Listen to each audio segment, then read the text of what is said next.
وعلیکم ورحمۃ اللہ تعالی وبرکاتہ۔ امید ہے کہ ماشاء اللہ عز و جل آپ سب خیریت سے ہوں گے۔ اللہ آپ سب کو شاد و آباد رکھے۔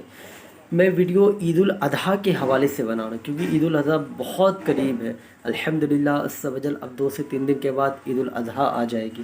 تو عید الاضحیٰ کیا ہے؟ عید الاضحیٰ کا مطلب کیا ہے؟ عید الاضحیٰ کا مطلب یہ ہے کہ اللہ کے نبی حضرت ابراہیم علیہ السلام کی سنت کو نبھایا جاتا ہے۔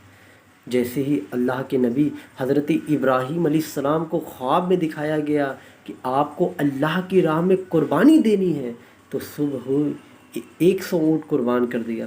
پھر دوسرے دن خواب میں آیا آپ کو قربانی دینی ہے اللہ کی راہ میں، پھر 200 اونٹ قربان کر دیا دوسرے دن۔ پھر تیسری دن جب خواب میں آیا تو وہ اللہ کی طرف سے کہ آپ کو اپنی سب سے قیمتی چیز اللہ کے راہ میں قربانی کرنی ہے، تو وہ تو اللہ کے نبی ہے حضرت ابراہیم علیہ السلام۔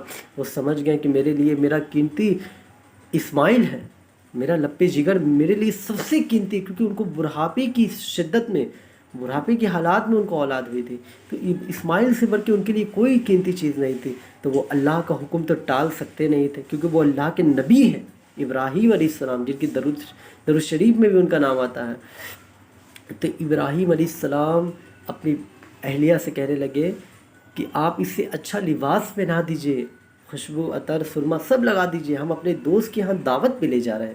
تو بچے کو تیار کر کے بھیج دی۔ جیسے ہی راستے میں بڑھتے گئے ویسے ہی ان کے سامنے ایک شیطان آیا، کہا کہ اے ابراہیم علیہ السلام آپ یہ کیا کر رہے ہیں؟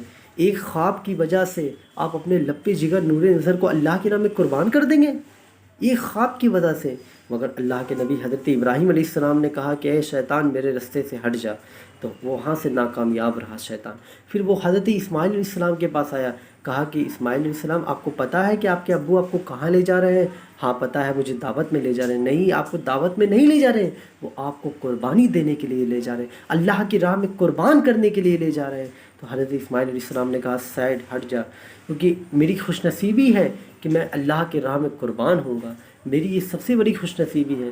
وہاں سے بھی ناکامیاب رہا۔ پھر وہ بی بی حاضرہ رضی اللہ تعالی عنہ کی طرف آیا، کہا کہ آپ کو پتہ ہے کہ آپ کے شوہر آپ کے لپِ جگر کو کہاں لے گئے ہیں؟ ہاں دعوت میں لے گئے ہیں۔ تو پھر کہا نہیں، دعوت میں نہیں لے گئے ہیں۔ شیطان نے کہا دعوت میں اسے نہیں لے گئے، آپ کے بیٹے کو وہ آپ کے شوہر قربانی دینے کے لیے لے گئے ہیں اللہ کی راہ میں، کیونکہ اللہ نے خواب میں دکھایا کہ آپ کو اپنی سب سے قیمتی چیز قربان کرنی ہے، اسی لیے آپ کے لپِ جگر کو وہ قربانی دینے کے لیے لے جا رہے ہیں۔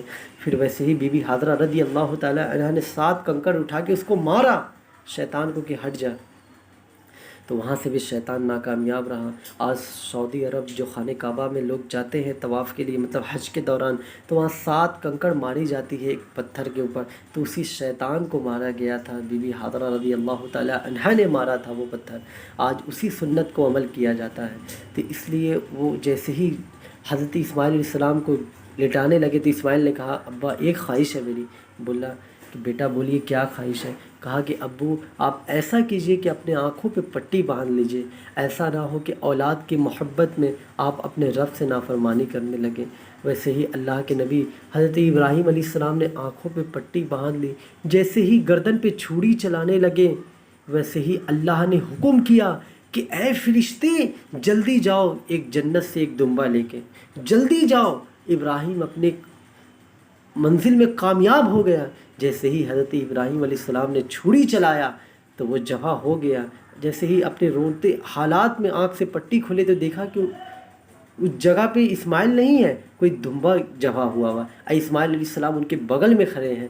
تو ویسے ہی ابراہیم علیہ السلام نے اپنے ہاتھوں کو اٹھا کے کہا اللہ اکبر واللہ اکبر لا الہ الا اللہ واللہ اکبر اللہ اکبر وللہ الحمد۔